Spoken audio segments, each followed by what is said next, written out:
Quero dar as boas-vindas a todos que nos acompanham agora ao vivo e aqueles que nos verão depois pelo YouTube, né? Estamos iniciando mais um debate tradicional do COFECOM que precede o início das reuniões plenárias. E, dessa vez, nós vamos discutir a questão dos gastos públicos, né? Se o corte de gastos públicos resolve os nossos problemas fiscais. E nós temos aqui a satisfação de contar com dois eminentes economistas, que serão depois melhor apresentados, mas são o Marcos Lisboa e a Simone Deus. Eles serão detalhadamente apresentados na sequência. Eu gostaria de começar a falar um pouco da escolha do tema, né? Bem, a questão fiscal não é de hoje que está no centro do debate macroeconômico brasileiro, mas ela ganhou um contorno especial tendo em vista a pandemia, né? 2020, 2021 são anos de pandemia, isso escancarou velhos problemas estruturais brasileiros e evidenciou a necessidade de ações do Estado para fazer frente a um problema emergencial, né? O pagamento de uma renda básica, programas de estímulo, programas de socorro, não só aos trabalhadores, mas também a pequenas empresas, etc. E sempre nos vemos, né, no dilema da questão fiscal. E a questão fiscal no Brasil, ela, além dos seus próprios problemas, né, que serão certamente aqui abordados, também padece de verdadeiras armadilhas, né, que foram criadas. Uma delas é a Emenda Constitucional 95, a Lei do Teto de Gastos, né, que foi instituída ali em 2016 e que, na verdade, representa uma grande trava, né, ao desenvolvimento brasileiro. Isso porque não há precedente, né, de países que tenham adotado uma fórmula tão rígida e por tão longo tempo. Na prática, a visão, né, que solidificou, que pretendeu justificar essa emenda constitucional foi a ideia muito baseada no orçamento familiar, né, de que você só gasta o que você tem condição de arrecadar ou se endividar. E essa exposição de motivos que estava junto à emenda constitucional 95 apontava dos seus argumentos era exatamente esse, né, de uma forma totalmente equivocada. E, na prática, o que acabou ocorrendo foi que, a partir de então, tivemos o sacrifício dos investimentos. Nosso orçamento não é impositivo, então cabe ao executivo executar ou não os investimentos diante da inviabilidade ou a falta de vontade política de reduzir gastos correntes, né? Se sacrifica o investimento, que é um grande equívoco, né? Na verdade, especialmente no momento de crise, você deveria estar fazendo exatamente o contrário, ou seja, estimulando os investimentos. Então, há uma questão fundamental, né, a ser enfrentada, especialmente em períodos de pandemia, que é exatamente do Estado, né, ter a própria condição de fazer o seu papel anticíclico, né? E, no caso do Estado brasileiro, as limitações autoimpostas representam realmente um grande desafio, né? Lembrando que, na média dos países da OCDE, né, a grande maioria deles está no nível de endividamento que atingiram em 1946, né? Exatamente após a Segunda Guerra Mundial, quando foi necessário lá um esforço especial para fazer frente aos grandes desafios. Então, esses são alguns dos dilemas, né, que nós estamos nos defrontando e que certamente os nossos debatedores vão abordar e discutir aqui. Cada um terá até meia hora para a sua exposição inicial e depois nós abriremos para as perguntas dos conselheiros do COFECOM e também dos nossos assistentes, né? Todos aqueles que estiverem acompanhando o debate. Eu passo, então, a palavra ao Fernando Aquino, conselheiro federal e coordenador da Comissão de Política Econômica, que fará a mediação do debate. Por favor, Aquino.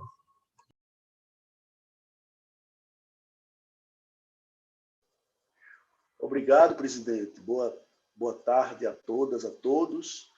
Satisfação em todos presentes, os palestrantes que aceitaram expor o tema aqui para nós, em nossa plenária. os conselheiros todos presentes, o público que está nos assistindo e que virá nos assistir no YouTube posteriormente.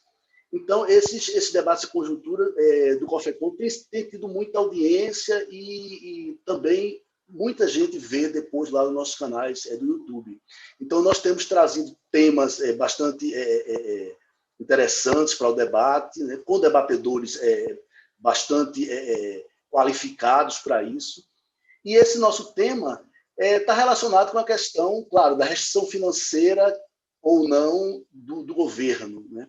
Então, a gente sabe que é um tema que é muito controverso, inclusive no debate internacional, no debate interno.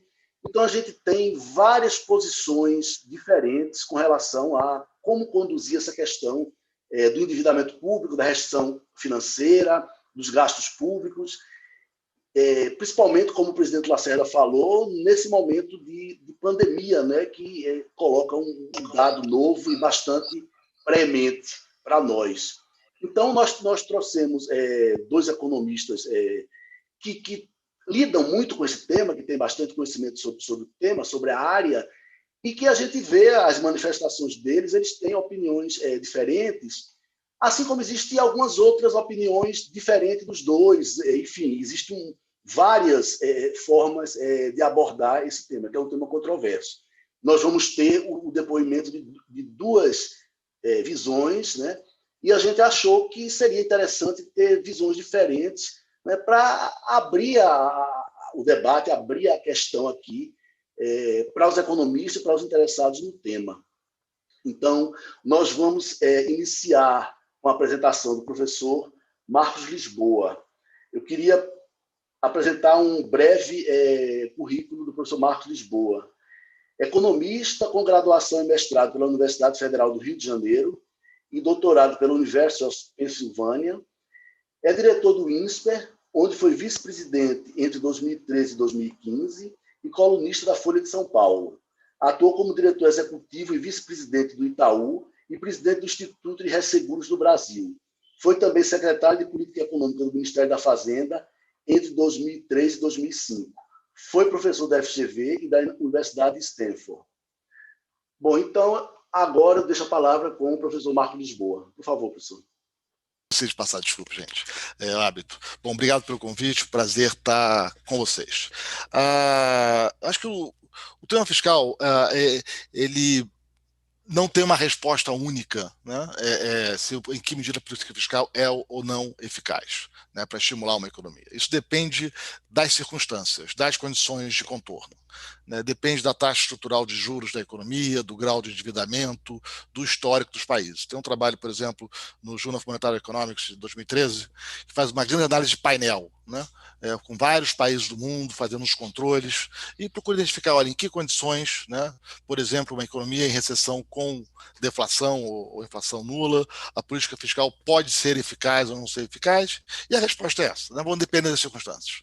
Países mais desenvolvidos, a política fiscal tende a ser mais eficaz, países com maior sustentabilidade da dívida, que é o que interessa, tende a ser mais eficaz, países subdesenvolvidos com históricos mais complicados, ela tende a ser menos eficaz e, eventualmente, até contraproducente, né?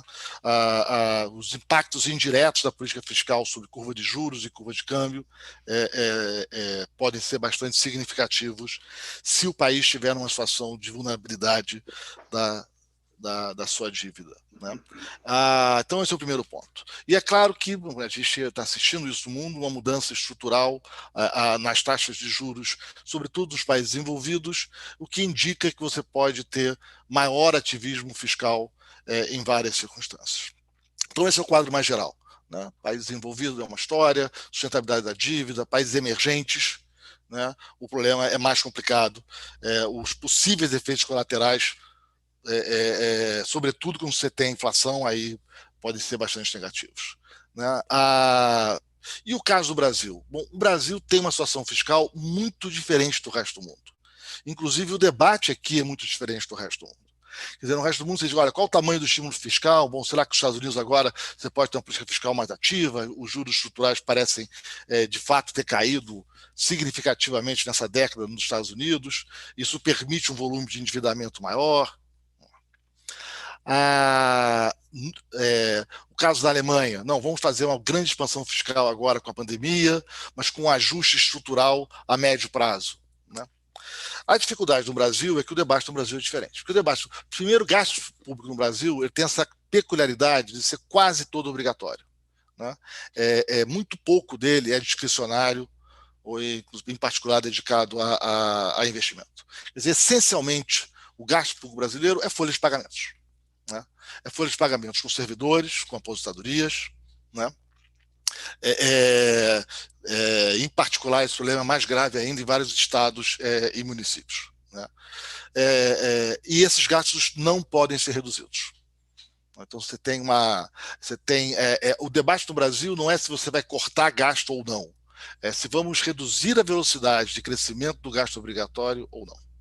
Esse é o debate de primeira ordem de magnitude sobre gasto público. Né? Primeiro ponto. Em particular, estados e municípios, que é onde o problema está mais grave, né, já há bastante tempo. Né? Então, esse é o primeiro problema. Né? E você não pode reduzir. Né? Isso o Supremo já se manifestou várias vezes. Né? E não apenas que esse gasto não pode ser reduzido, e essa a gente está falando aqui da imensa maioria do gasto público brasileiro, tá? O que sobra é muito pouco em relação ao total.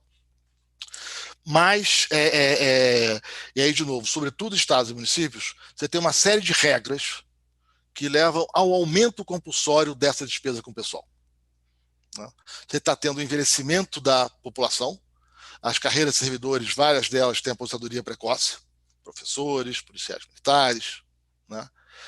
Então, quando você fez as regras, você tinha muito servidor da ativa, pouco aposentado. À medida que você vai envelhecendo, a proporção de aposentados vai aumentando e você tem que repor os da ativa. Parte 1 do problema. Parte 2 do problema, as carreiras nos estados e municípios, isso varia estado a estado, município a município, e a maneira como a legislação está feita, se é norma, se é legislação, é bastante complexa. Tá? Você tem uma série de regras que obrigam o aumento da remuneração dos servidores da ativa e inativa. Né? Em muitas prefeituras, por exemplo, mesmo que nada seja feito, nenhum reajuste seja dado, só pelas regras de promoção automática e reajustes, o gasto com servidores pode crescer 3%, 4% ao ano. Tá? Vou dar um exemplo disso. Tá? Magistério. Né? A lei do piso do magistério estabelece que o piso do magistério tem que ser, uma lei de 2008, é o valor total do Fundeb dividido pelo número de alunos. Bom, o número de alunos no Brasil está caindo, né, no ensino básico, né, pela demografia. Isso quer dizer que a remuneração real, né, tem que aumentar. Né, ainda mais com os aumentos do Fundeb. Né, é um aumento aí acima de 60% real, né, em pouco mais de uma década. É um aumento expressivo da remuneração.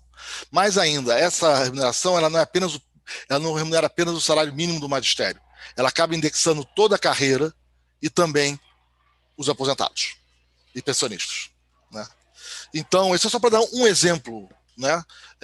E com a nova lei do Fundeb agora, pelo menos 70% tem que ser gasto só com os da ativa, os valores do Fundeb vão aumentar, e isso significa um aumento generalizado na remuneração dos professores contratados pelos próximos vários anos. Né? O valor do Fundeb mais que dobrou. Né? E, enfim, a imensa maioria tem que ir para salários de servidores. Então, o primeiro ponto é o debate no Brasil é diferente. Né? Então, a gente tem um debate no Brasil que é sobre os gastos públicos obrigatórios. Primeiro, é um regime muito peculiar ao brasileiro, onde você não pode fazer ajustes na folha de pagamentos, né, do Estado. Né? Você tem estabilidade generalizada no Brasil. Né? Você não tem uma definição clara de o que são as carreiras de Estado no Brasil. Né? E com essas regras, e que aí, de novo, varia, né? Estado a Estado, município a município, tem algumas que são federais, como a questão do piso do magistério, que levam a esse aumento compulsório das remunerações, né, e essas aposentadorias mais cedo do que do restante da população, como eu mencionei, polícia militar, por exemplo, e professores. Então é um debate diferente que tem. Bom, tem uma segunda parte do debate. Bom, só para dar um número, né, os gastos públicos cresceram aí 6% acima da inflação durante décadas. Né? O gasto cresceu significativamente. A nossa carga tributária passou de 25% do PIB em 95 para 34% do PIB. É um aumento de 9 pontos do PIB. É um aumento bastante expressivo da carga tributária para pouco mais de 2 décadas. Né? É um país com uma carga tributária já elevada, dado o seu nível de desenvolvimento. Quando a gente compara países parecidos com o Brasil, bom, tem a Argentina, que tem o mesmo grau de carga tributária, e os países do leste, os antigos países vinculados à União Soviética. Né? Fora isso, para um país emergente, é uma carga tributária bastante alta. Então, primeiro, você teve esse aumento expressivo, né? Você vem tendo esse aumento expressivo do gasto público, e em particular do gasto público obrigatório, as despesas com o pessoal. Vamos lembrar que estados e municípios não fizeram a reforma administrativa que a União fez, que acabou com várias desses tratamentos particulares, quinquênio, promoção, que a União fez lá nos anos 90. Né? Então, você teve esse expressivo aumento da despesa pública no Brasil, obrigatória, sobretudo, ao longo de várias décadas, né? E essencialmente destinada em boa parte a salários de servidores e uma parte menor para a política social. Né? Esse é o primeiro ponto. O segundo ponto é que o nosso Estado é muito ineficiente. Né? Para o volume de recursos que o Brasil gasta, né? A qualidade da política pública deveria ser maior quando a gente compara com os demais países. Então, a gente pode, por exemplo, analisar os gastos com educação, né, que passaram aí de 4% do PIB para 6%, mais de 6% do PIB, e esse número não está completo, tá? Tem muita coisa que a gente não considera que são gastos com educação, mas enfim, isso é outra história. A metodologia utilizada, ela deixa de fora vários gastos. Mas, digamos, 4 para 6, 6 aí é um bom valor em comparação mundial. Apesar desse aumento expressivo do gasto com educação, quando a gente compara o gasto vis-à-vis o resultado dos alunos, por exemplo, do PISA, né? O Brasil é o país mais ineficiente dos que a gente tem dados disponíveis. Né? Ele é o que está mais longe da fronteira eficiente. Isso é, para o volume de gastos, os resultados decepcionam na comparação com os demais países. A mesma coisa acontece com a redução da pobreza. Né? Quando se compara, pega os dados do Banco Mundial, por exemplo, 95, olha os países meio parecidos com o Brasil naquele momento. E olha, anos depois, em comparação com o aumento de gastos, a nossa política social ela termina sendo menos eficaz do que nos demais países. Isso é, apesar do crescimento do Estado, né, a nossa capacidade de transformar esses recursos arrecadados pelo Estado em política social efetiva, ela decepciona na comparação internacional. Uma área não decepciona, que é a área da saúde. A área da saúde é uma área que, a gente compara os números, né, o Brasil faz um bom trabalho, um trabalho equivalente ao que os demais países fazem, né, o que não ocorre em outras áreas da política pública. Isso ocorre também com o investimento público, que é uma parte pequena, tá, do gasto, né, é uma parte pequena, no caso brasileiro. O investimento público, né, a gente teve ali durante 2008 e 2013, né, uma grande quantidade de recursos públicos direcionados para o investimento. Seja investimento público, seja subsidiar o investimento privado. Né? E, infelizmente, a maior parte daqueles projetos fracassou, né, ou se revelaram ineficientes. Né? Havia uma promessa de que alguns setores poderiam se tornar competitivos, né, com aqueles recursos, né? Ou refinarias seriam viáveis, ou os estaleiros seriam viáveis, né? Mas, infelizmente, né, os recursos acabaram não sendo bem geridos. Né? Nós temos um problema, a meu ver, quer dizer, para além dessa questão do crescimento do gasto obrigatório, que é da gestão do setor público brasileiro. Né? Por que nós temos tanta dificuldade em conseguir garantir uma gestão eficiente dos recursos públicos? Primeiro, queremos continuar com esse crescimento do gasto obrigatório com o pessoal, né? Queremos né? Sem uma definição clara do que é uma carreira de Estado, com promoções automáticas, com aposentadorias mais cedo do que o restante da população. É a parte 1 da história. Parte 2, por que a nossa política pública é tão ineficaz? Porque, apesar do aumento dos recursos, fazemos refinarias que não param de pé, direcionamos recursos públicos para investimentos privados que se revelam inviáveis. No caso dos estaleiros, talvez seja, né, um dos muitos exemplos. Essa já foi a terceira tentativa de fazer estaleiros no Brasil. Né? E temos uma menor qualidade na política pública, como, por exemplo, em educação. Nossas crianças aprendem menos, apesar do volume de recursos gasto, do que as crianças de outros países emergentes, que gastam parecido ou menos que o Brasil. Então tem um problema, acho que de fundo, né, desse processo de gestão, né, que vai para além só do que, quando se fala de gestão, não é só apenas saber fazer direito ou não. Todos os instrumentos de governança por trás, e regramento e regulação dos investimentos públicos e privados, por exemplo, infraestrutura. Né? Nós temos uma fragilização, por exemplo, das agências reguladoras preocupante no país. Elas mal começaram a existir e elas já foram sendo fragilizadas. E qual é a dificuldade com a agência? Como é que funciona em geral em outros países? E por que a importância das agências? Né? Você tem a política pública que cabe ao governo eleito, mas você tem a administração de contratos, né, e das regras do jogo que podem durar 20 anos, né? Uma duração que perpassa. Né? Exatamente para lidar com essa administração, esse é um desenho convencional. Né? O poder eleito define a política, as agências fazem a regulação dos contratos de administração, e inclusive na interpretação das normas, garantindo segurança jurídica. Por que isso é importante? Porque isso viabiliza mais barato ter investimentos em infraestrutura a prazo longo. Né? A gente viu aí quanto que vem caindo o investimento no Brasil há anos, né? E, por outro lado, como o impressionante aumento do investimento, dos recursos públicos para apoiar investimento em 2008 e 2014, né, foi simultâneo a uma longa desaceleração da economia a partir de 2011. A economia foi desacelerando, ela dá um repiquezinho ali em 13, um suave, mas ela vem, né, 11, 12, suave um pouquinho ali no terceiro, quarto tri de 2013, depois ela volta a desacelerar ao longo de 14 e vai cruza aí para entrando em recessão na virada de 14 para 15, cada um data ser um pouco antes ou um pouco depois. Mas é um longo processo de aceleração. Quando você calcula a produtividade do capital no Brasil, ela decai nesse período. Mais ainda, se você faz uma simulação, faz uma conta simples, usando um VAR, por exemplo, e olha as contas públicas do multiplicador, por exemplo, até 2010, e vai adicionando trimestre a trimestre, né, na margem, o multiplicador vai se enfraquecendo ao longo do tempo. Então, a eficácia do gasto ela vai se fragilizando ao longo desse período. Né?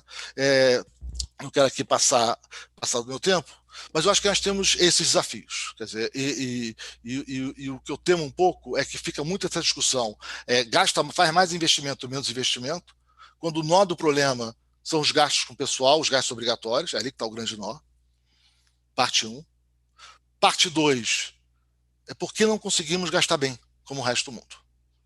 O que falha na gestão da educação? O que falha na gestão do investimento público? O que falha na gestão de tantas áreas importantes para o desenvolvimento do país, que esses recursos arrecadados da sociedade não conseguem ser eficazes como no resto do mundo?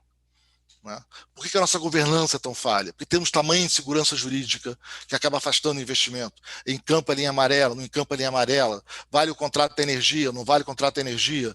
Né? Porque tem toda uma agenda, né, de fortalecimento do ambiente institucional para estimular e viabilizar melhores investimentos privados e investimentos públicos para poder ajudar o país a voltar a crescer. E tem um problema mais, da mesma maneira que a gente tem no Estado, né, essas dificuldades com o gasto, né, público, né, a gente também tem uma dificuldade na estrutura tributária. E aí, de novo, eu não quero entrar na polarização, mais imposto sobre a renda, menos imposto sobre a renda. Isso é uma decisão na política. Quanto que é imposto sobre a renda, quanto que é progressivo. Mas, dado isso, a maneira como nós cobramos o imposto sobre consumo no Brasil é absolutamente disfuncional para o crescimento. É quase um espelho exato do que a gente faz com o gasto. Né? A gente tem regras tributárias no Brasil que eu não conheço em nenhum outro país. Tributação por produto, com crédito tributário, sem crédito tributário, o que entra, o crédito é produtivo, não é financeiro, né? Distorcendo as decisões de produção e de escolhas de tecnologia. Quer dizer, tudo que você não quer numa tributação indireta, de novo, não estou discutindo o nível é uma decisão da política, se é 20%, 25%, 15%, 10%, enfim. Mas a maneira como ele é cobrado, você distorce as decisões de investimentos e de escolhas de tecnologia. Você leva as escolhas de tecnologia mais ineficientes simplesmente para pagar menos impostos. Por que o mundo optou pelo VAR, pelo valor agregado? Né? Por que essa é a opção que o mundo fez? Né? São as 161, mas o país, pouco mais, talvez, que usam valor adicionado, né? Sempre com muito poucas, cada vez menos exceções. Cada vez mais os países, quando usam esse tipo de regime tributário, eles têm menos exceções, alguns nem têm exceção nenhuma. Né? Porque o que você não quer é que a estrutura tributária distorça decisões de produção, leve a escolhas de tecnologias ineficientes ou de projetos ineficientes. Né? Por isso, você usa o valor adicionado. Porque essa é uma maneira de cobrar tributos que você não gera distorções. Não é o caso brasileiro. O caso brasileiro, com todas essas regras muito peculiares, eu não quero gastar o tempo de vocês com esses temas mais técnicos, ele leva exatamente ao contrário. Né? Então você tem um problema de uma disfuncionalidade do Estado brasileiro que ocorre tanto na arrecadação, na maneira como cobra impostos, né? A maneira como o detalhe da medida de como é que é feito o ICMS, o ISS, o PIS, o COFINS. Né? Isso também acontece no imposto de renda da pessoa jurídica, tá? Que é de uma complexidade, mas isso é no mundo inteiro. A complexidade no valor do imposto sobre consumo que é invenção nossa. Né? A Índia também era assim. Né? A Índia também era assim. Mas acho que tem uma agenda muito mais urgente para discutir, que é a ineficiência do Estado brasileiro. Como é que a gente pode ajudar, né, a melhorar a eficiência? E, de novo, sem entrar na discussão que é nobre e pertence à política, né, de qual é a composição tributária de renda, de consumo. Mas, dado isso, dado que a sociedade escolher, a maneira como se cobra faz diferença para garantir maior ou menor produtividade, maior ou menor crescimento. O mesmo vale para o gasto público. O mesmo vale para o gasto público, seja nos programas de transferência de renda. O Bolsa Família é uma exceção de um programa muito bem avaliado nas estimativas de impacto. Né? Outros não são, outros têm problemas sérios de focalização, por exemplo, né? Não atingem o grupo-alvo desejado, geram distorções nas famílias. Né? Por que a gente não consegue ter uma estrutura e uma governança capaz de realizar investimentos, sejam públicos e privados, com mais segurança e mais eficiência? Eu acho que tem uma agenda muito além simplesmente do vamos gastar mais ou vamos gastar menos.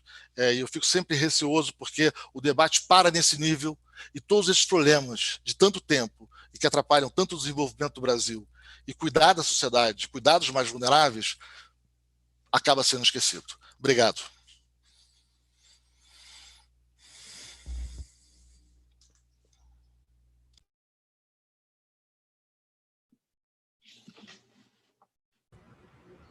Fernando, agora você. Tá bem. Esqueci também. Bom, agradecemos aí a palestra do professor Marcos Lisboa e vamos passar para a professora Simone Deos. Eu queria ler aqui o mini currículo. Economista com graduação e mestrado pela Universidade Federal do Rio Grande do Sul, doutorado pela Universidade Estadual de Campinas, Unicamp, pós-doutorado pela Levy Economics Institute, Bard College e livre docente pelo Instituto de Economia da Unicamp. É professora associada do Instituto de Economia da Unicamp e é editora adjunta do Review of Political Economy. Tem experiência na área de economia, com ênfase em macroeconomia, economia monetária e financeira e economia política. Bem, então a palavra é sua, professora Simone. Obrigada, boa tarde. Eu queria agradecer o convite feito pelo Conselho Federal de Economia, em especial aqui nas figuras do Lacerda e do Fernando, o convite para participar aqui de um debate importante, que eu considero importante. E então eu vou compartilhar aqui algumas das minhas ideias com vocês. Eu vou fazer então aqui um compartilhamento de tela, porque eu tenho uma apresentação e peço que me avisem aqui caso a gente tenha algum problema.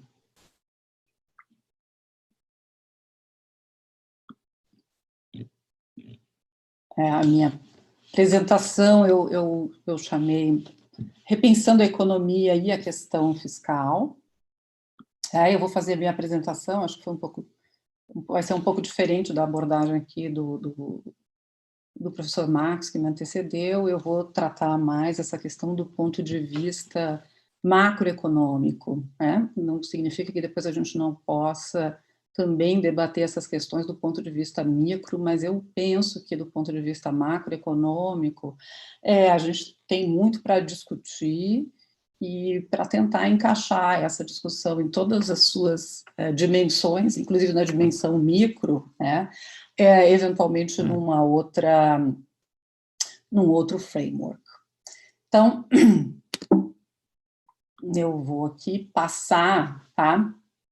Já para o primeiro ponto que eu queria discutir, né, que é a questão do gasto público e da emissão de moeda. Então, eu peço licença para fazer aqui uma digressão com vocês acerca do que, de como a moeda é emitida ou criada nas modernas economias que contam com moeda fiduciária, né, que é o caso da economia brasileira, e, enfim, né, de grande parte das economias do mundo.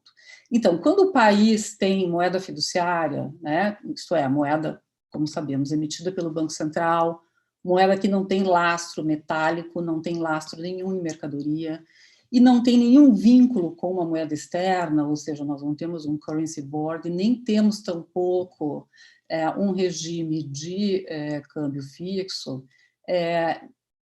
Nestes casos, né, quando o país tem uma moeda fiduciária e obedece a essas características, esse país ele vai emitir ou criar moeda sempre e a cada vez que o governo gasta, né?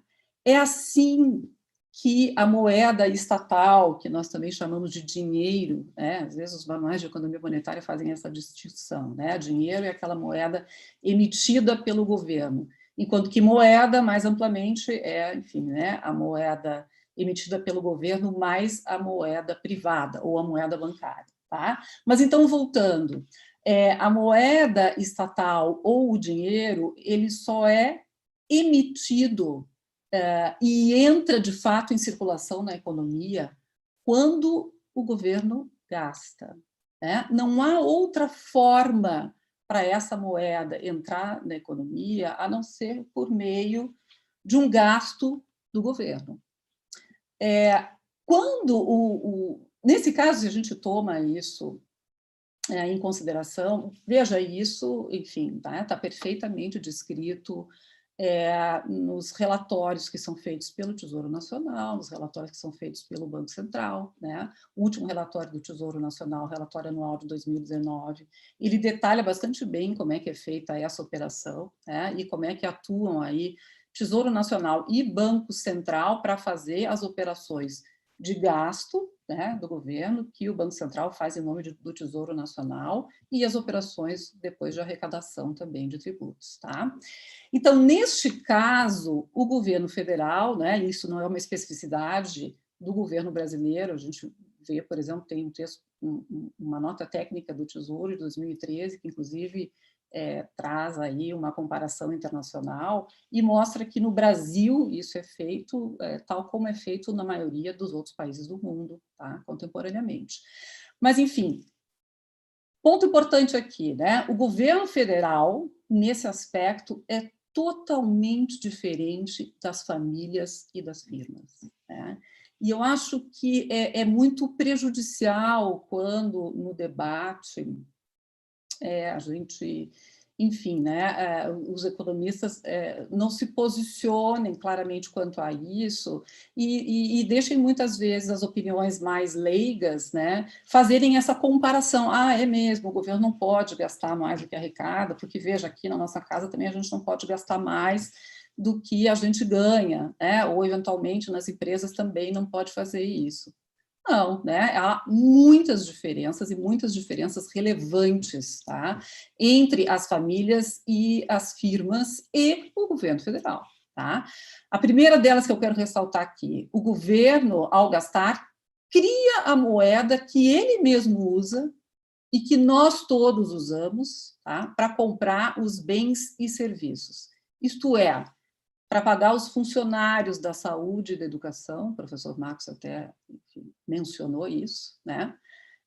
Para comprar leitos de UTI, para comprar equipamentos de proteção individual, para pagar, né, enfim, as pessoas que estão lá trabalhando. Cada vez que o governo faz uma dessas operações, e isso é feito cotidianamente, ele está criando moeda, e é só a partir daí que essa moeda estatal ou dinheiro passa a circular na economia, sendo a unidade de conta desta economia, né? E o meio de pagamento para todas as transações que são feitas na economia, mesmo aquelas que não envolvem o governo, ou seja, só aquelas que envolvem o setor privado. Tá? A propósito, o governo também cria a moeda necessária para pagar a sua dívida, diferentemente do que acontece com as famílias e com as firmas. Tá? Isso é muito diferente, então, da situação das famílias e das firmas, né, que têm que pagar as suas despesas, sejam elas despesas correntes, sejam elas despesas derivadas das suas dívidas, com a moeda que não é emitida por ela, né, mas é emitida pelo governo. Portanto, eu acho que essa compreensão, né, de como se cria ou se emite dinheiro nas modernas economias com moedas fiduciárias, ela deve colocar em questão a ideia, que é amplamente dominante, de que o governo precisa, tal como seria o caso nas famílias e nas firmas, ainda que também não seja assim, né? Mas isso a gente pode discutir em outro momento, mas, enfim, de que o governo precisa primeiro arrecadar os impostos para depois gastar. Tá? Isso porque, de fato, o governo não precisa de tributos para gastar. Tá? Logicamente, nós podemos deduzir que se o governo não gastar, portanto, se o governo não injetar esse dinheiro na economia, nem as famílias, nem as firmas terão o dinheiro que elas precisam para pagar os tributos, né? Nem para pagar, enfim, todos os outros compromissos que elas têm. Né? Então, isso, do ponto de vista lógico, já nos ajuda a repensar essa questão da necessária precedência dos tributos relativamente aos gastos do governo. E se a gente observar detalhadamente, né, isso está lá à disposição, há uma enorme transparência quanto ao funcionamento do setor público, pelo menos nesse aspecto, a gente pode olhar os relatórios do Tesouro Nacional, por exemplo, que eu acabei de citar, a gente pode lá observar que as operações de gasto do governo e as operações de arrecadação de tributos, elas são realizadas, né, pelo PAR, Tesouro Nacional, Banco Central, em momentos diferentes do tempo e com propósitos bastante distintos. Tá? Déficit, dívida e seu significado. Aqui também eu gostaria de trazer alguns temas, talvez para a gente, para alguns pelo menos, né, e pensarem aí algumas coisas que se diz tradicionalmente. Veja, tem uma mística, ou um medo até, né, por parte do déficit público. E, enfim, né, se cunharam aí expressões, o abismo fiscal, nós estamos à beira do abismo fiscal, né, a gente está sempre muito perto do abismo fiscal, e aí parece que, milagrosamente, a gente, enfim, empurra aí um pouquinho esse abismo para frente, mas ele está sempre aí, né? Então, vejam, um ponto interessante, né? Se a gente pensa que a economia, vamos pensar uma economia nacional, né, de uma maneira mais simplificada, sem o seu setor externo, só para fins de raciocínio aqui preliminar. Essa economia, então, ela seria dividida em dois setores, o setor público e o setor privado. Tá? Se algum setor dessa economia está em déficit, por exemplo, o setor público está em déficit, o outro setor dessa economia está em superávit. Necessariamente. Né? Sem isso, não há um balanço. Tá? Assim, logicamente, é impossível que todos os setores da economia estejam simultaneamente superavitários. Não é possível. Tá? Então, um equivalente a dizer que o setor público está em déficit é dizer que o setor privado está em superávit. Tá? Se a gente colocar o setor externo, enfim, né, nesse balanço geral, fica um pouquinho mais complicado para pensar no primeiro momento, mas, enfim, a lógica é a mesma. Né? Não é o balanço só se equilibra se ele soma zero. Portanto, déficits e superávites desses setores, né, eles têm que se anular.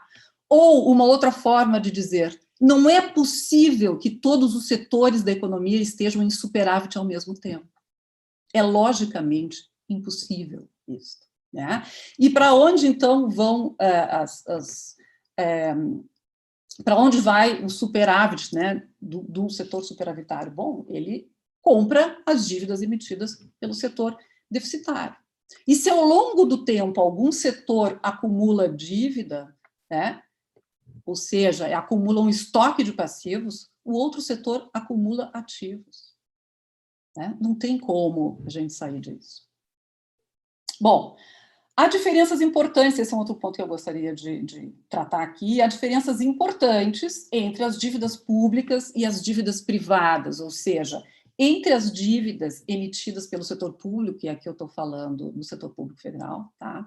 E as dívidas privadas, as dívidas emitidas por famílias e firmas. Tá? Uma primeira diferença importante é que as dívidas públicas, denominadas na sua própria moeda, né, emitidas por um país que tem moeda fiduciária, sempre podem ser honradas. Um país não quebra na sua própria moeda. Né? Eu, enfim, tenho me dedicado bastante a esse tema e não conheço nenhum caso de um país que tenha quebrado na sua própria moeda. Não quer dizer que o país não possa dar o calote, se ele quiser, numa decisão completamente irracional, né? E nós sabemos que várias decisões irracionais, infelizmente, são tomadas, mas, enfim, não parece ser o caso, né, que a história nos relata até agora. Então, essa questão da quebra, e essa é uma outra expressão, né, que pulula no debate, eu penso que ela também é inapropriada para, enfim, para que a gente possa ter uma clareza e efetivamente avançar no debate. Tá? O país não quebra em moeda nacional, diferentemente das empresas. Né? O país, no caso do Brasil, não está quebrado, não esteve quebrado. Podemos dizer que o país esteve quebrado quando ele tinha problemas externos, mas isso foi lá atrás. Né? Não tem nada a ver com a situação que a gente está vivendo agora. E, por fim, eu acho que uma política econômica centrada na ideia do ajuste fiscal, né, e isso tem sido feito no Brasil obstinadamente, eu diria obstinadamente, talvez a partir de 2015, tá? Mas de uma maneira, se a gente tiver um olhar mais longo aí, desde 2011, essa política econômica centrada no ajuste fiscal, ela desconsidera esses aspectos, que foram elencados e que eu penso que sejam importantes, e confunde a macroeconomia com a economia doméstica. Né? E confunde as restrições do setor público com as restrições do setor privado. Agora eu peço licença que eu gostaria de mostrar alguns dados e algumas figuras que talvez possam nos ajudar aqui a iluminar um pouco mais essas questões que são complexas e importantes. Então, vamos lá. Eu trouxe aqui esses mapas, né? Isso aqui são dados do FMI, tá? E esses mapas mostram o resultado nominal do governo geral, né? O governo geral são todas as esferas de governo para o mundo, e eu trouxe aqui para vários anos, a começar de 2008, né? Um ano, enfim, tanta coisa já se passou desde 2008, né? Mas, enfim, em setembro de 2008 é que tivemos lá a quebra do Lehman Brothers, então os dados de 2008 ainda não captam o que aconteceu em termos de resultados fiscais dos governos, né? Então a gente vê aí que tem uma coloração, digamos, mais clara no gráfico. E só queria chamar a atenção, tá, que o vermelho, o laranja é um resultado fiscal negativo, mas no nível 0-2. O vermelho, um resultado fiscal ainda mais negativo. E este vermelho escuro aqui, um resultado menor que menos 4%. Então, eu vou passar essa figura que expressa os resultados para o ano de 2009. Tá? Visualmente, a gente pode ver uma situação totalmente diferente. Ou seja, necessariamente, os governos no mundo inteiro passaram a ter um resultado fiscal muito pior, né? Enfim, não é difícil imaginar por quê, né? Aquela situação quebra, aí sim, né? Uma quebra do setor financeiro em âmbito internacional, né? Que só, enfim, não foi muito pior porque os governos entraram, os bancos centrais entraram intervindo nas economias, e um colapso da demanda agregada no ano seguinte, e da demanda agregada privada no ano seguinte, necessariamente quem puxa a economia, né, a partir daí são os governos.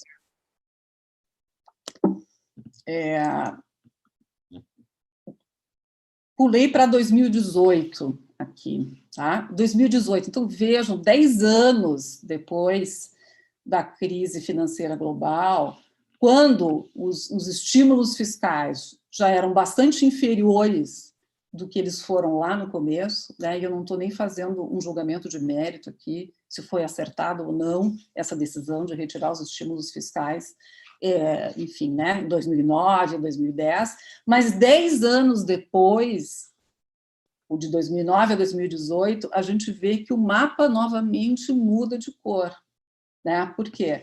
Porque necessariamente o setor privado ele voltou a gastar mais, né? Voltou a puxar a economia, e os resultados dos governos federais eles voltaram a ser resultados, enfim, menos negativos, tá? Voltaram a ser resultados aí mais na faixa do laranja e do vermelho, alguns países até no verde, tá? 2019, nós temos uma situação que não é muito diferente da situação de 2018, mas já é um pouco mais, enfim, um impacto maior aqui de cores, e 2020, novamente, o mapa muda completamente de cor, tá? Então, nós vamos ter, né, um resultado fiscal, enfim, as estatísticas estão fechando aí, mas o resultado fiscal dos governos no mundo muito, muito pior, tá, em termos de, né, déficit do que a gente teve nos anos anteriores, tá? Outra coisa importante de observar, e vou chamar atenção depois, mas é o seguinte, né? Vejam que o déficit fiscal é a norma nos países, tá?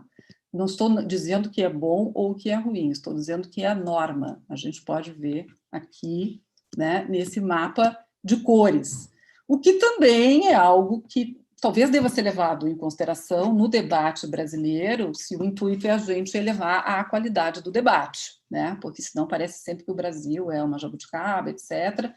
E, enfim, acho que esse é um elemento importante também.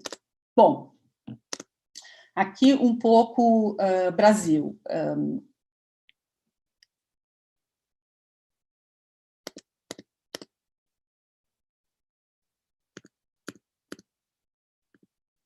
Não, desculpa, aqui resultado, aqui são os estoques de dívida, tá?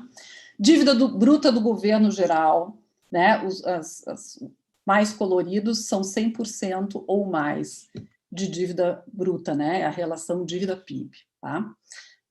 Então, a gente pode ver que já há muitos países, né, com uma relação dívida-PIB maior do que 100%. E, ao contrário, enfim, né, do que vaticinaram economistas, etc. Bom, o caso do Japão é o mais emblemático, né?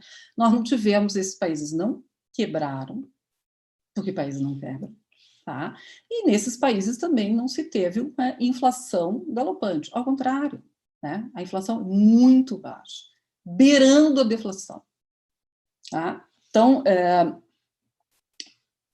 vejam aqui também que 2019 e 2020, sobretudo, né, os resultados, esses, enfim, resultados aí ainda a serem corrigidos, mas a situação ela vai se deteriorando, né, ou, enfim, vai aumentando aí a razão dívida-PIB em vários países observados, tá? E isso também é norma, tá? Norma estatística, né? Não é peculiaridade brasileira. Bom, Brasil, o que eu acho importante aqui chamar a atenção? Eu trouxe os dados, né? São todos dados oficiais, estão lá no Banco Central. A nossa dívida pública federal é uma dívida emitida e denominada em reais na sua imensa maioria, né? Um pouquinho mais de 95%, tá? Então, enfim, né? Nós obedecemos aqui aqueles requisitos, né? Para que, enfim, nós não tenhamos que quebrar, né? Não há nada aqui que nos leve a essa, enfim, a essa conclusão, tá? Uma vez que a dívida é denominada na nossa própria moeda é essa que o governo emite, né? Nós não temos um endividamento na mão de estrangeiros. Aqui, de novo, é o mesmo dado, né? Só que aqui em termos absolutos, ali era um gráfico de pizza mostrando a proporção, aqui são as informações numéricas, né? São os mais de 5 trilhões, é isso, né? A dívida líquida do setor público, como a imagem está aqui embaixo, eu perco um pouco total. Tá. E aqui mostra de novo, né, só que em termos absolutos, a dívida interna e a dívida externa. Que é uma informação que eu acho extraordinariamente importante, né? E que eu acho que um debate, enfim, né, que tem temas que são temas da economia como um todo, mas são temas macroeconômicos também, não pode deixar de considerar, que é a questão do emprego ou da ocupação. Tá? Esses dados aqui, enfim, a gente está com eles aqui a partir de 2012, porque é a série nova, né, do IBGE, da PNAD contínua. Então, eu acho que a gente pode pegar aqui só essa última linha que mostra os dados do último trimestre e comparar ano a ano, né? E nós vamos vendo aqui uma tendência de subida da taxa de desemprego ou de desocupação, tá? Que é uma categoria mais ampla, enfim, né? De uma maneira contínua, infelizmente, desde 2012 até 2020, tá? A taxa de desocupação está em 13,9%, esse é o último dado do último trimestre de 2020. Né? Mas a taxa de subocupação ela está em 10 pontos percentuais acima dessa. E isto vai piorar. Né? E eu penso que, se continuarmos com esse discurso de que é preciso tratar da coisa fiscal numa situação como essa que nós estamos vivendo, o que nós podemos esperar é um maior ainda desemprego e subocupação de uma enorme parcela da população brasileira. Né? Isto, sim, causando uma enorme ineficiência alocativa, porque são pessoas aptas e dispostas a trabalhar que não encontram postos de trabalho. Né? Que muitas vezes pessoas extremamente qualificadas que não encontram postos de trabalho porque esses postos de trabalho não estão disponíveis porque a economia tem um resultado medíocre. Né? Isso leva a uma enorme ineficiência da economia como um todo. Tá? Bom, sobre os resultados fiscais observados nesses gráficos e figuras que eu mostrei anteriormente. Eu já chamei a atenção de que os déficits são a norma, né? E a pergunta subsequente é: isso é bom ou ruim em si? Que evidências nos permitiriam responder essa questão? Se o déficit é bom ou se ele é ruim? Né? As evidências, por exemplo, do desemprego podem nos ajudar a responder essa questão. As evidências do taxa de crescimento podem nos ajudar a responder essa questão.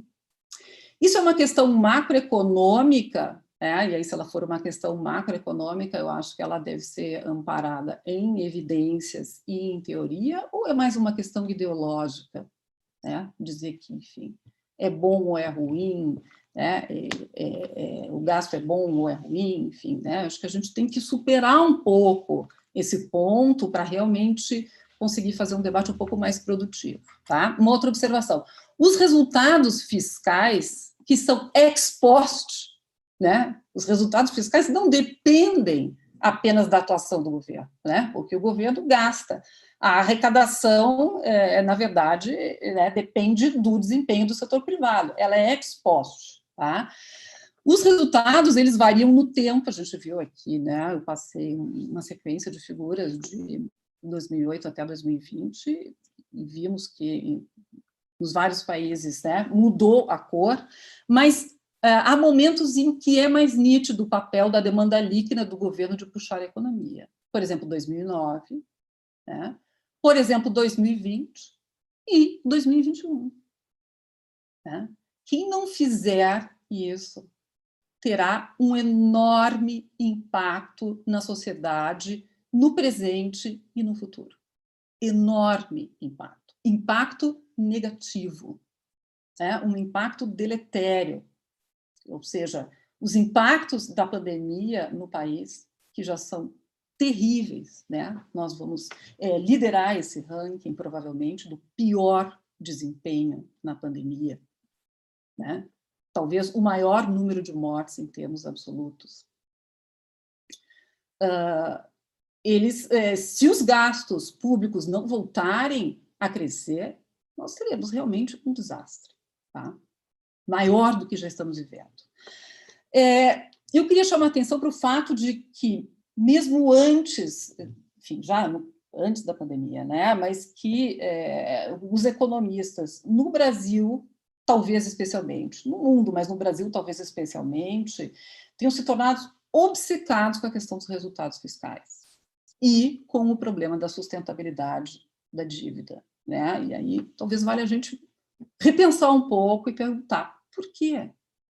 Né? Por que estes resultados seriam tão importantes? Né? A realidade, os dados, as evidências, a história justificam tal preocupação? A inflação brasileira do passado justificaria tal preocupação?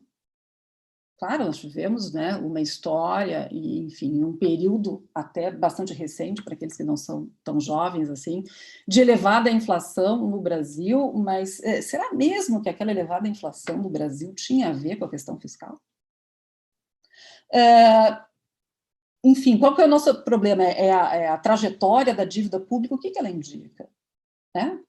Enfim, quer para países centrais, quer para países emergentes, não há nenhum indicador confiável de qual seja o limite da relação dívida-PIB. E todos os indicadores que foram colocados até agora, até onde eu conheço da literatura, caíram por terra. Tá? Repensando um pouco a política econômica no Brasil e no mundo, no contexto em que nós estamos, e aí eu já me encaminho para o final aí da minha intervenção. Espero não estar passando do tempo. Tá? Desde antes da pandemia, né, para aqueles que, enfim, observam o debate no campo da macroeconomia com mais atenção, a gente pode ver que o que aconteceu, na verdade, o que aconteceu em 2008, né, deixou os economistas e macroeconomistas notáveis, né, vou falar aqui, enfim, Olivier Blanchard, por exemplo, né, deixou macroeconomistas notáveis muito incomodados com o estado da arte na macroeconomia. Né? Primeiro, porque a macroeconomia não foi capaz de prever o que estava acontecendo. Né? Muito pelo contrário, era sempre, enfim, né? Nós estamos numa situação ok. Tivemos uma crise daquele tamanho. Tá? Depois, enfim, havia, por parte de alguns, uma enorme tensão e preocupação com o fato de que aquelas intervenções que foram feitas maciçamente, estou falando aqui dos bancos centrais, das economias centrais, aquelas que foram parar no balanço dos bancos centrais, né? Que aquelas intervenções iriam causar uma enorme inflação. Nada disso aconteceu, pelo contrário. Tá?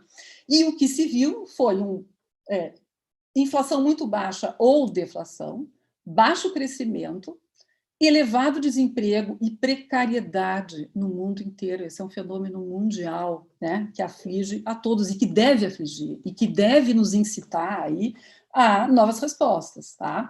Maior concentração de renda e riqueza, né, uma chaga sobre o mundo. Essas questões essas que vêm, enfim, né, nos atingindo de várias formas, inclusive, né, corroendo as democracias. Tá? Mas, então, por tudo isso, a política fiscal voltou a ser objeto de atenção já desde a pandemia. Mas a pandemia, claro, evidenciou e acentuou essa situação. Tá? E isso a gente pode ver, enfim, né, no mundo inteiro, vocalizado aí por figuras que são, enfim, importantes no trato aí das questões econômicas em âmbito internacional. Estou falando de declarações recentes da diretora do FMI, estou falando de declarações recentes da diretora do Banco Central Europeu, estou falando do Blanchard, estou falando do Stiglitz, estou falando do que está acontecendo um pouco no governo dos Estados Unidos, um pouco, não bastante. Mas no Brasil eu acho que há ainda uma enorme resistência a essa autocrítica que a macro-mainstream vem fazendo, e uma resistência a nos alinhar ainda ao debate internacional. Aí fica para a gente pensar por quê? Porque o estoque da dívida pública no Brasil representa algum risco? Qual seria esse risco? A nossa dívida é impagável e a sua trajetória representa um problema? Qual seria o problema? Ou quais seriam os problemas trazidos por uma trajetória tal como nós temos da relação dívida-PIB? Tá? Faz sentido que uma determinada trajetória de dívida, seja ela declinante, estável, qualquer que seja uma meta? Como é que a gente pode transformar isso numa meta de política econômica? E aí eu pergunto, qual que deve ser o objetivo da política econômica? Deve ser corte de gastos e ajuste fiscal, ou a política econômica deve, enfim, se organizar com todos os seus instrumentos para viabilizar um projeto de desenvolvimento da economia e da sociedade que nós queremos? E aqui eu encerro minha participação. Obrigada novamente.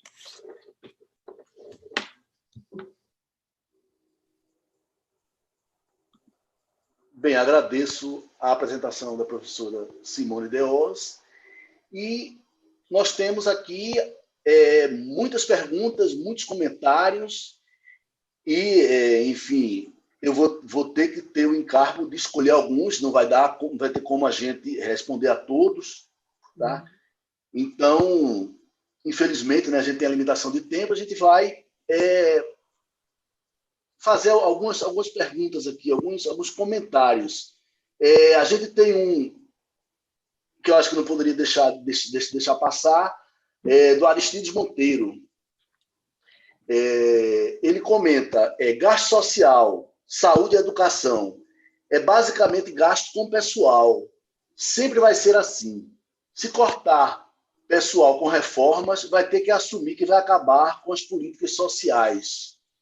Bem, eu queria um breve comentário dos palestrantes sobre essa observação do Aristides Monteiro.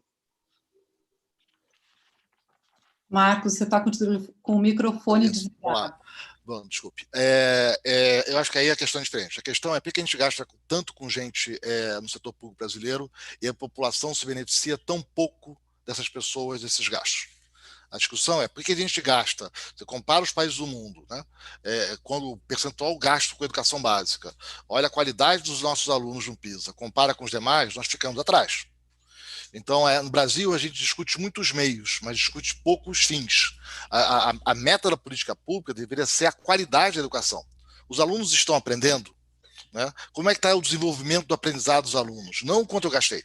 E como eu disse, no Brasil você tem essa trajetória de crescimento seguido do gasto obrigatório, que não se traduz em benefícios para a sociedade como ocorre nos países. Então, outros países com menos recursos conseguem melhorar muito mais a qualidade de vida do Brasil do que o Brasil. Deixa eu fazer aqui alguns comentários rápidos sobre a macroeconomia. Quer dizer, primeiro, como eu disse, que a gente tem de evidência, né, é a capacidade de endividamento dos governos. Primeiro, é claro que o governo tem que fazer função contracíclica, ajudar aqui, é papel da política pública, né, o grande seguro social. Né? Agora, depende muito das características estruturais do país. Qual é a taxa, qual é a curva de juros dessa economia? Né? Ela tem uma curva de juros muito baixa, como tem nos Estados Unidos hoje, pode se endividar mais. Né? Na velha discussão da estagnação secular americana, se os juros realmente despencaram, como despencaram, o nível de endividamento americano pode ser muito maior do que é. Né? Um país com a poupança do Japão, de outros países, com juros muito baixos, podem ter, e sem inflação, podem ter dívidas muito grandes. Né? A questão é, o Brasil tem um problema com a inflação. A gente tem um problema com a inflação. A gente tem um problema com a inflação recorrente. Né? Assim, teve até o Plano Real. Agora, nessa última década, né, olha como é que foi os anos 2011 e depois disso. Né?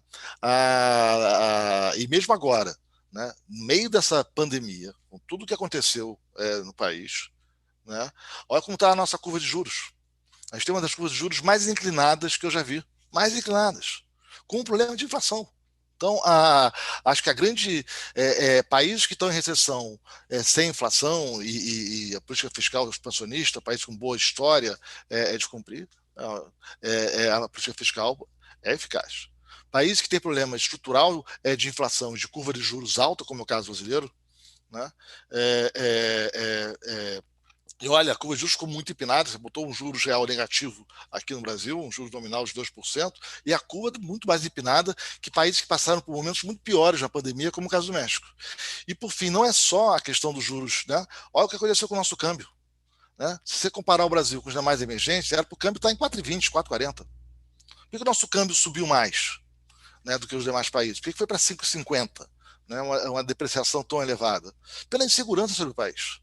Na hora de ter esses gastos, e a insegurança ela vem da macro, né? Vai ter inflação, não vai ter inflação, mas ela vem da micro também. Né?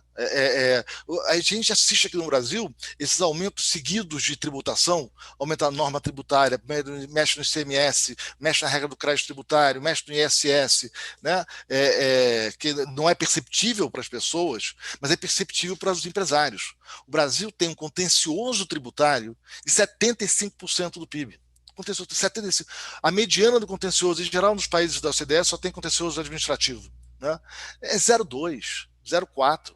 Na América Latina é 0,2. Né? Então, 0,2 para 3. Então, os estados e municípios vão tendo que arrecadar mais para cumprir seus gastos obrigatórios, vão inventando novos tributos, aí muda a interpretação da norma, isso prejudica o ambiente de negócios. E o resultado é que muitas empresas estão desistindo do Brasil e indo para outros países. Não tem nacionalidade. Né? Seja dinheiro de brasileiros, seja de estrangeiros, com uma disfuncionalidade institucional como nós temos, eles desistem no Brasil e fecham os negócios aqui, como várias grandes empresas já fecharam, e outros estão indo embora. Então, com todo o choque cambial, choque de commodities que a gente teve muito favorável ao Brasil hoje, o câmbio subiu, o saldo comercial se recuperou tão bem, o câmbio subiu. E subiu por quê? Porque o capital, o dinheiro, né, um pouco desiste, né, do Brasil, pelo menos na atual situação. Professor Simone. Obrigada. Eu queria concordar aqui com um ponto, pelo menos com um ponto, foi colocado pelo professor Marcos Lisboa aqui, que a meta deve ser a qualidade de vida. Né? A meta deve ser o desenvolvimento do país. Assim, essa deve ser a nossa obsessão, e não a questão fiscal. Que, se a gente pensar bem e olhar rigorosamente, ela deixa de ser um problema. Tá? Ela deixa de ser um problema. Agora, a questão da curva de juros, né, que o Max falou. Bom, vamos lá. Né? Quem define os juros no Brasil e no mundo é o Banco Central. Né? Uma questão da redução estrutural dos juros no mundo inteiro. Os bancos centrais que reduziram os juros no mundo inteiro. Foi o Banco Central que reduziu muito os juros no Brasil. Né? E como esse diferencial de juros, relativamente ao que a gente tinha no passado, diminuiu muito, os capitais que ingressam no Brasil, capitais de curto prazo, que vêm aqui buscar ganhos de curto prazo, né? É o que eles fazem. Diferencial de juros. Bom, se esse diferencial de juros se reduziu, eu entendo que é basicamente esse o motivo pelo qual nós tivemos uma desvalorização do nosso câmbio maior do que a desvalorização de outras economias emergentes. Tá? A questão da inflação, que foi mencionada como um problema estrutural do Brasil, eu acho que a gente tem que ter muito cuidado ao lidar com essa questão. Tá? Porque a nossa inflação, por exemplo, esse repique, né? Olha, nesse momento a gente teve aí uma subida da inflação. Essa subida da inflação no Brasil foi por uma questão de demanda, pública ou privada? Não, não foi. Né?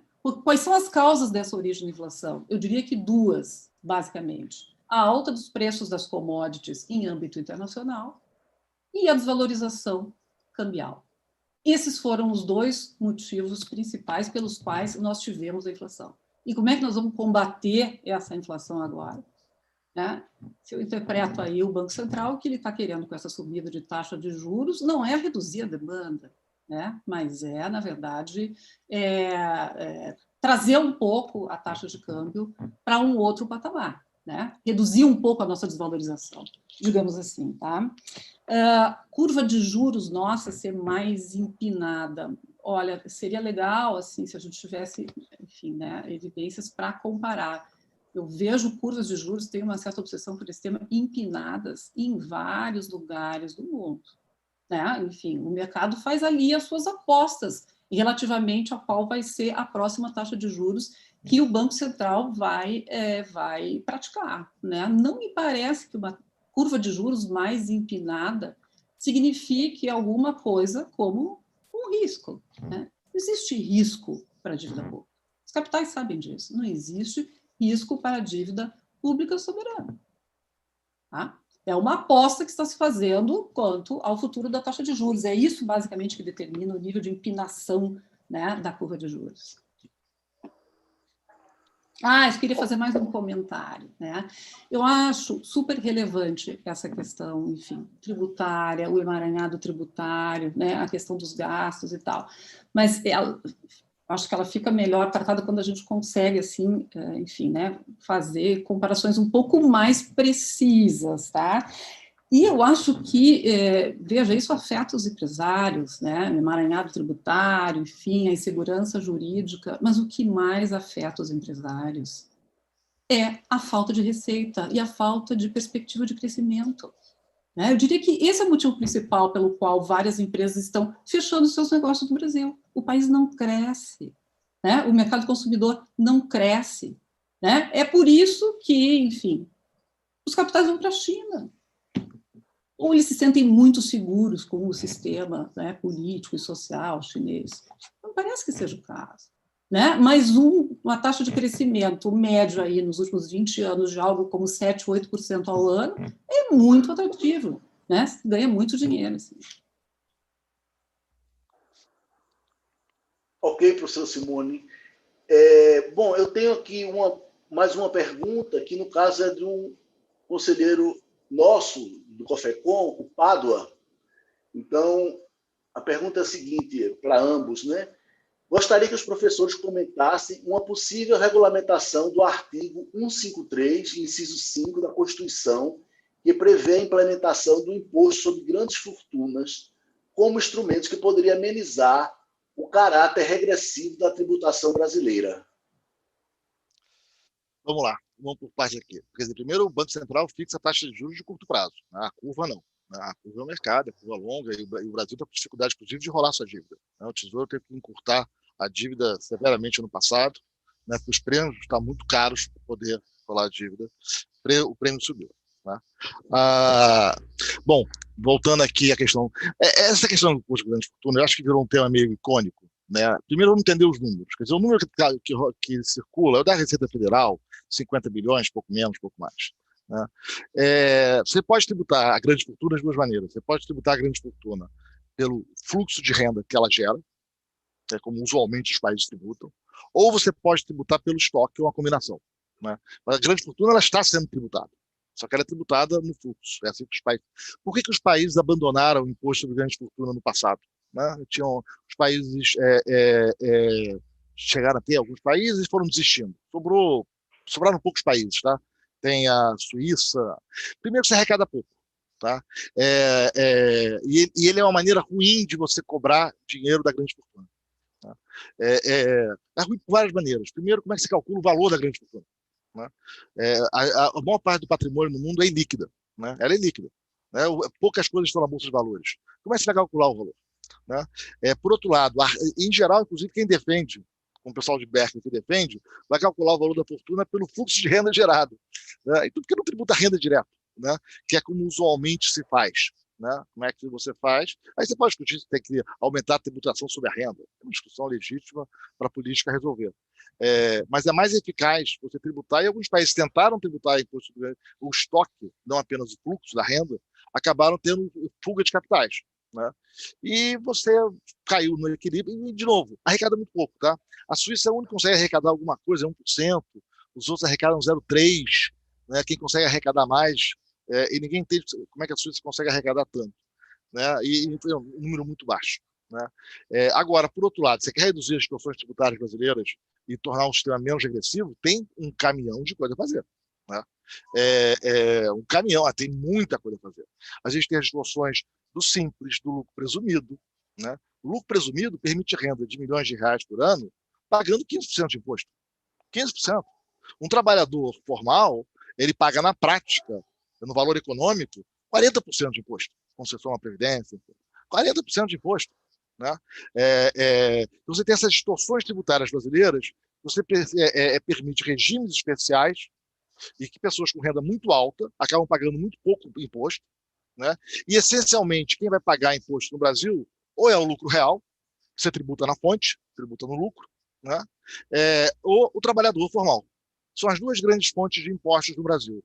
E o que está no meio desse caminho, né, ou é informal, ou no lucro presumido, ou no simples. Eu não conheço o regime como simples no resto do mundo nesse valor, tá? Não conheço. É sempre, em geral, um número muito pequenininho, quase nada, e você paga como se fosse a pessoa física, não com esse regime tributário. Então, é aí que estão as grandes distorções tributárias brasileiras,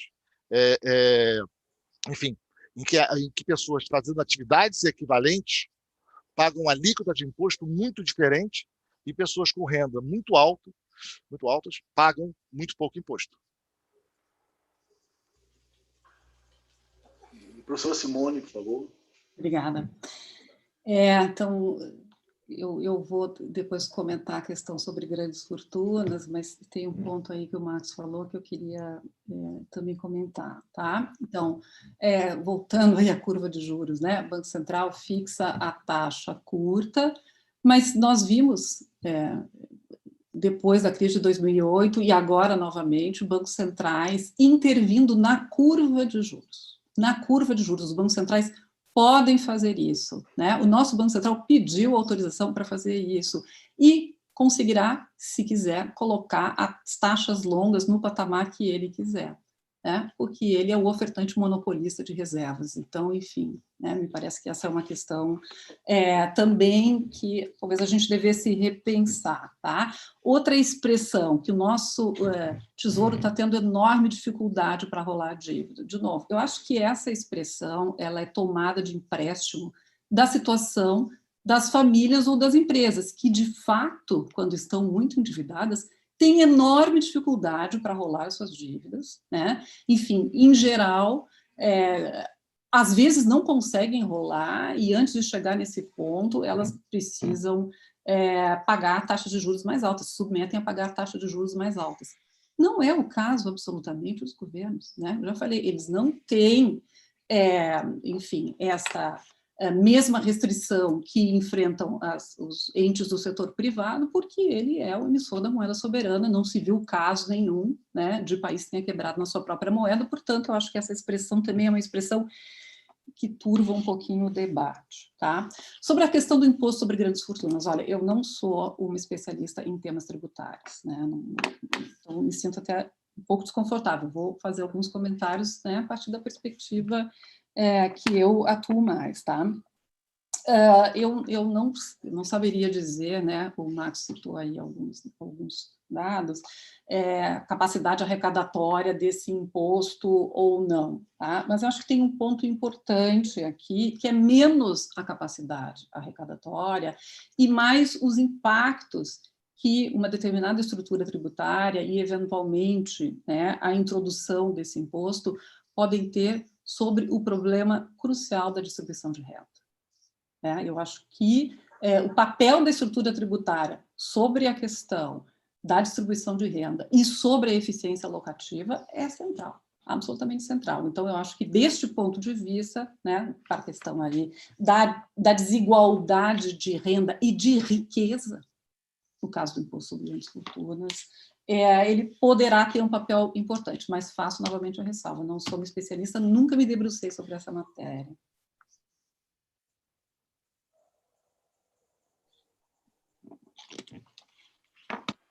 Ok, professora Simone. Eu teria mais aqui uma pergunta aqui do público. Maria Cristina Araújo. O cenário econômico do Brasil pós-pandemia será de um país mais endividado, mais pobre, com maior desigualdade de renda. Então, quais as medidas urgentes a serem adotadas?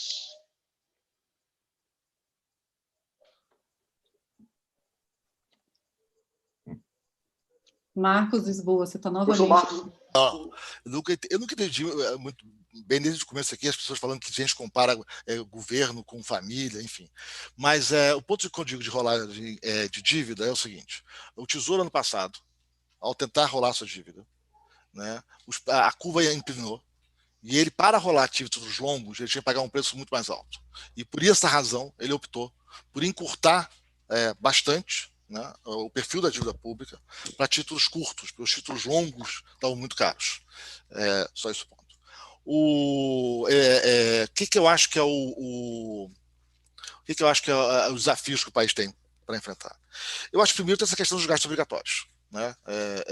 E a gente tem um desafio grande de reformar o Estado brasileiro, né? E, de novo, um Estado que deve ser eficaz para cuidar da população. Quer dizer, por que o nosso fracasso em educação?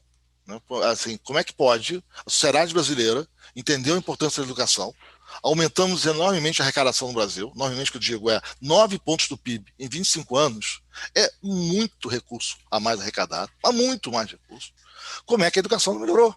Né? Como é que o aprendizado dos alunos não melhorou? Então, acho que a primeira questão do Estado, né? Acho que é a eficiência do gasto público e é melhorar a qualidade da arrecadação. Só um comentário rápido, quer dizer, tudo que você pode fazer de melhorar a redistribuição de renda com tributo sobre grande fortuna, você pode fazer melhor tributando a renda. Tá? É só um ponto assim, isso não é um imposto a mais, né? Não tem muita mágica aqui não. Tá? Tudo você pode fazer com um, você faz com o outro, só que melhor, mais eficiente, tá? Com menos distorções alocativas. Tá? É só um comentário rápido aqui. Imagina, gente, a loucura que todo ano você quer avaliar seu patrimônio. Vai fazer perícia, vai avaliar, vai ser o valor histórico. Né? Por outro lado, a renda gerada pelo patrimônio, ela está a valor de mercado. Você consegue estimar. Por isso você tributa a renda, não o estoque. Né? De novo, você pode arrecadar o mesmo montante mexer no imposto sobre a renda que você poderia com o imposto sobre grande fortuna. E mais eficiente para a economia. Por outro lado, um ponto que a gente sabe da importância da tributação, a tributação progressiva, e o Brasil, como eu falei, tem todos esses buracos na nossa tributação que permite que, enfim, a arrecadação acaba sendo onerando só o lucro real e trabalhador, essencialmente, mas a gente também sabe, tem aquele belo livro, né, o Growing Public, vários trabalhos com microdados, da importância do gasto, da qualidade do gasto público. Como o gasto público é mais eficaz do que a tributação para reduzir as desigualdades. Um exemplo simples, tá? Um número simples aqui, Brasil. Tá? O relatório, inclusive, está no Ministério da Fazenda 2017, uma continha simples. Você tem no Brasil a desoneração da cesta básica. Né? Em princípio é bacana, porque a cesta básica para todo mundo, reduz o custo da comida. O problema da cesta básica é que ela é mal focalizada. Né? O que entra na cesta básica? Bom, salmão é peixe? Salmão está na cesta básica. né? A cesta básica desonerada, ela beneficia a população que consome aqueles produtos que estão ali especificados e todo mundo mais, né? O Ministério da Fazenda fez a seguinte conta: vamos, em vez de desonerar a cesta básica, vamos tributar a cesta básica, só que vamos transferir todo o dinheiro para o Bolsa Família, né? Então todo mundo passa a pagar, acabou a desoneração da cesta básica, mas o Bolsa Família, todo o dinheiro que veio da cesta básica, que é arrecadado, vai para o Bolsa Família.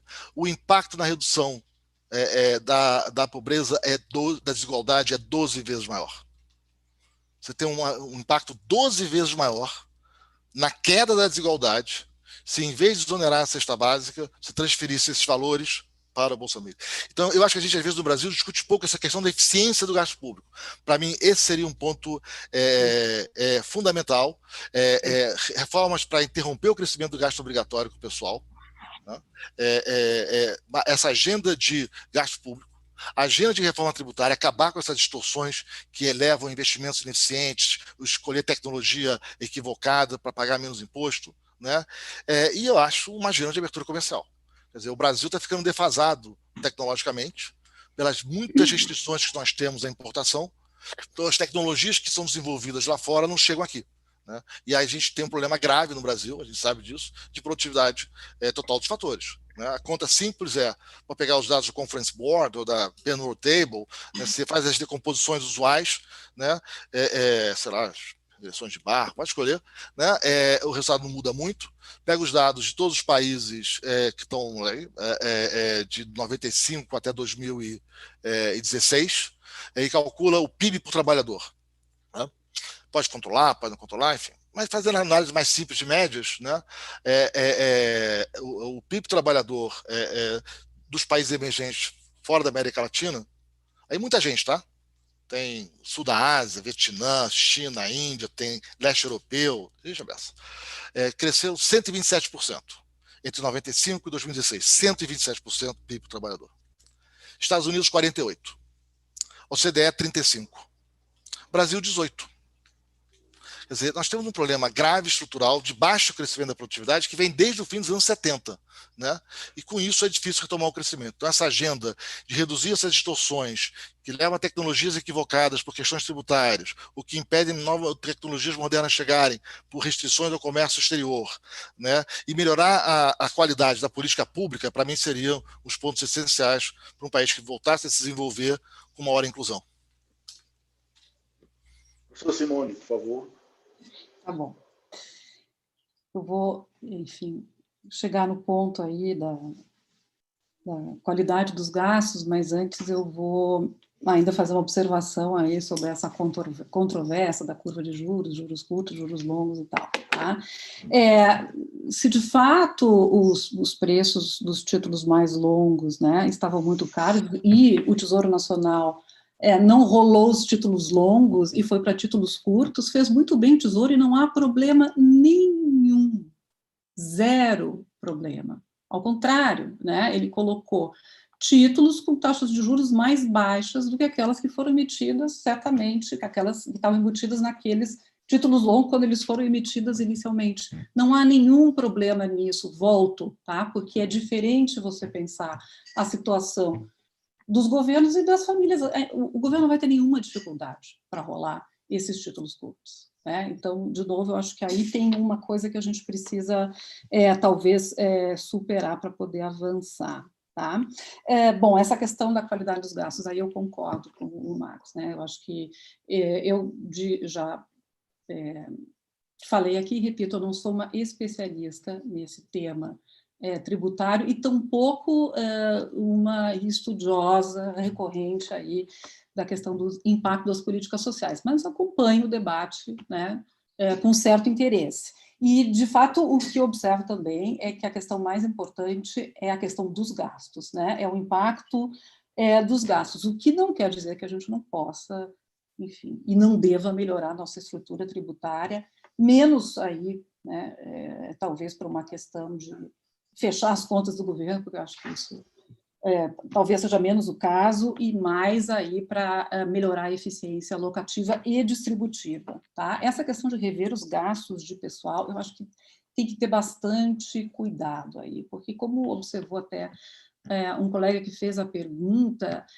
esses gastos, enfim, né, de atendimento à população, eles são gastos, fundamentalmente gastos de pessoal.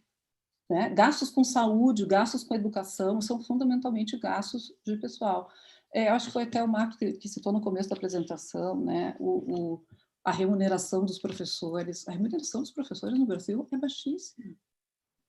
Né? Eu, enfim, converso com as pessoas, vejo dados da remuneração dos professores no ensino público, acho que do privado também, mas no ensino público no Brasil é muito baixa. Né? Há distorções na carreira e tal, aposentadorias muito precoces. Até onde eu sei, todos os estados já fizeram aí as suas reformas administrativas para o bem ou para o mal, e essas chamadas distorções, que eu nem sei se são distorções, né? Mas elas, enfim, incidem sobre uma geração que não está mais, aí, tá? Outra coisa que é muito importante e que tem a ver aí com aumentar a nossa produtividade, que certamente é um ponto fundamental para voltar a ter crescimento e geração de bons postos de trabalho, são os gastos públicos também para desenvolver ciência e tecnologia. Né? Então, eu concordo que uma maior abertura comercial e um maior contato aí com produtos do exterior nos obrigaria a melhorar a nossa eficiência produtiva, mas, enfim, né, os países hoje, né, é só a gente olhar um pouco o debate que está acontecendo aí internacionalmente, Europa, Estados Unidos, estão todos muito preocupados, inclusive, em recompor setores das suas próprias cadeias produtivas que eles tinham deixado passar. Né, porque, nesse momento, se mostrou, enfim, né, bastante complicada essa estratégia de, enfim, né, você importar tudo da China. Então, e os gastos públicos, então, são fundamentais também para a gente desenvolver ciência e tecnologia, que são gastos que às vezes dão certo, às vezes não dão certo. Então, também não é só no Brasil que a gente tem experiências de gastos públicos que não dão certo, é que a gente fica com as nossas mais na cabeça, né? E no afã de ajudar, a gente muitas vezes menciona, o fracasso de algumas experiências, mas existem outras tantas pesquisas que foram financiadas, né, e empresas que foram financiadas, cujas trajetórias, enfim, não foram trajetórias vencedoras, mas isto tudo vai desenvolvendo o sistema de ciência e tecnologia do país. Ok, professora Simone. Tivemos muitos comentários, muitas perguntas. Infelizmente, a gente já está aí ultrapassando aí o horário programado, né? Eu peço desculpa de a gente não ter tido espaço para discutir todos os comentários, todas as perguntas. E eu gostaria agora, para concluir, de abrir aí a palavra para os dois palestrantes para alguns comentários finais.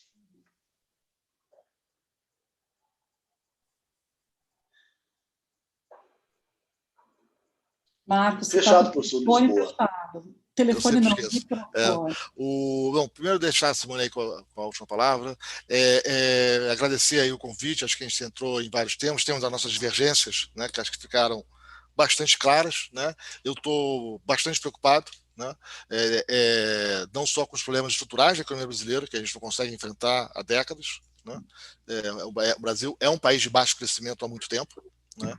A tentativa de impulsionar a economia a partir do setor público, a partir de 2008, eu acho que sim, foi um fracasso. Eu acho que deixou uma herança muito ruim para o país. Eu não consigo identificar nenhum daqueles grandes projetos que foram iniciados em 2008, 2009, nenhum que tenha dado certo. Nenhum que tenha dado certo. Tá? E, de novo, não acho que é só uma questão de gestão, não acho que é uma questão de má fé, já disse isso várias vezes. Eu acho que é um problema muito mais complexo do que as pessoas imaginam, né? Pegar o recurso público para desenvolver projetos. E nós descuidamos demasiadamente da sofisticação técnica por trás disso. E o que nós tivemos foi um imenso impulsionamento público a partir de 2008, 2009, né? Seja com investimentos públicos, seja com subsídios públicos, e o que nós assistimos foi a progressiva desaceleração da economia, com expansão dos gastos. Tá? Na margem aqui, um discricionário corta, não corta, mas, né? E com expansão, inclusive, com um financiamento que estava fora do balanço. Né? Por exemplo, o PSI, por exemplo, era um financiamento fora do balanço. O BNDES dava o crédito, né, com juros subsidiados abaixo da TJLP, assim era o PSI, mas o Tesouro só reconhecia a dívida 2 anos depois. Então, nem aparece nas contas públicas direito. Tá? Eu nunca vi isso na minha vida. Né? Você dá um subsídio, né? O governo resolve dar um subsídio, o BNDES dá o dinheiro, o BNDES reconhece que tem um dinheiro a receber do Tesouro, você vai no balanço do Tesouro, o número só aparece 2 anos depois. Então tem uma série de problemas para decompor os números, aí o pessoal fez um esforço imenso para tentar remontar as contas públicas naquele período. Mas, enfim, então, um pouco desse... mas, enfim, independente das divergências, agradecer a conversa, a troca de ideias, e acho que, independente dos pontos que, de fato, há divergências provavelmente intransponíveis, há também toda essa agenda que eu acho que não afasta as pessoas. Como melhorar a governança do setor público, como melhorar a qualidade da tributação, né, como fortalecer as agências de Estado, melhorar as regras de comércio exterior. Quer dizer, não vamos deixar também que as divergências que existam num plano impeçam a gente de trabalhar nesses outros planos, que é um trabalho muito mais detalhado, com muito mais sutileza, e que o Brasil está realmente bastante atrasado quando compara, por exemplo, com os países do leste da costa do Pacífico da América Latina. Né? Ou compara com os outros países que têm se desenvolvido nos últimos 30 anos. Obrigado a vocês. Professora Simone, por favor. Tá bom. Queria também agradecer a oportunidade de conversar, de apresentar algumas ideias, e a oportunidade de debater. Certamente aqui temos muitas divergências, mas há uma convergência aqui, no sentido de que devemos caminhar aí para os pontos em torno da melhoria do gasto, né, da melhoria da estrutura tributária, da melhor qualidade do gasto. E aí eu acho que, enfim, né, o Marx falou, tem problemas aí tão complexos e tal. Eu acho que, enfim, a gente tem que tentar, então, elucidar esses problemas complexos, né? Quais são os problemas complexos que afligem só a economia brasileira? Será que a gente não pode um pouco, né, comparar isso internacionalmente, etc.? Porque senão parece que, enfim, que nós brasileiros, que é alguma coisa subjetiva, né, ou cultural, assim, no sentido muito etéreo, que nos impede. Então, se nós detectamos aqui uma falha ou um conjunto de falhas importantes no nosso sistema de governança, né, ou, enfim, na forma que nós estamos implementando alguma coisa, eu acho que a atitude nossa deve ser no sentido de, então, vamos buscar aí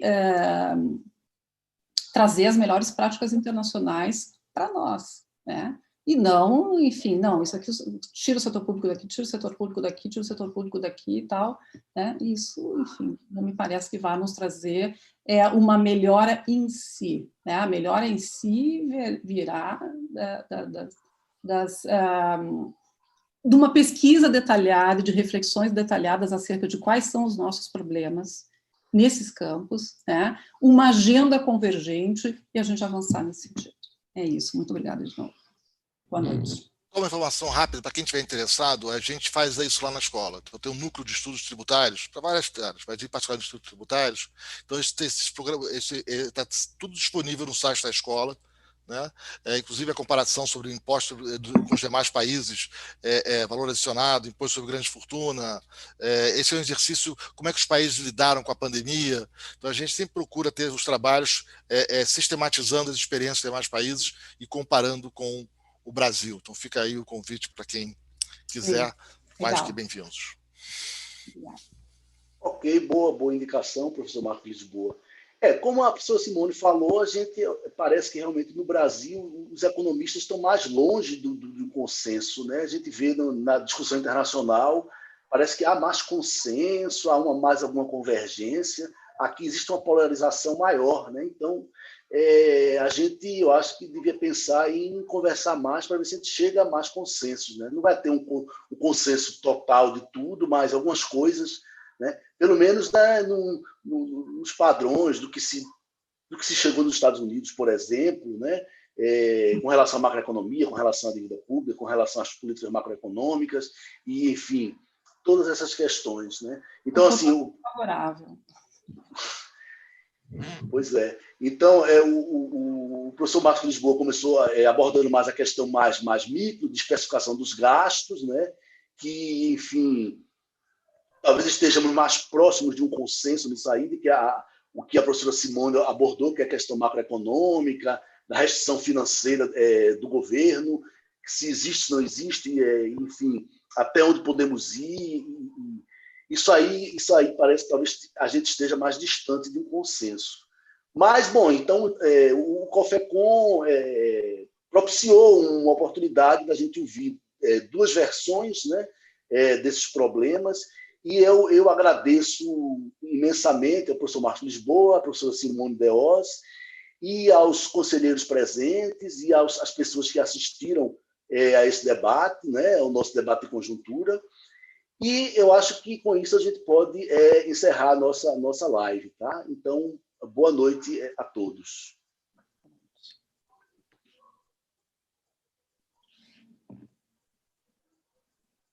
Boa noite, boa noite. Boa noite. Boa noite. Boa noite. Boa noite. Boa noite e até amanhã cedo. Parabéns, Boa noite a Fernando, foi todos. tudo perfeito. Parabéns. Obrigado. Todos. Então, até amanhã para todos, né?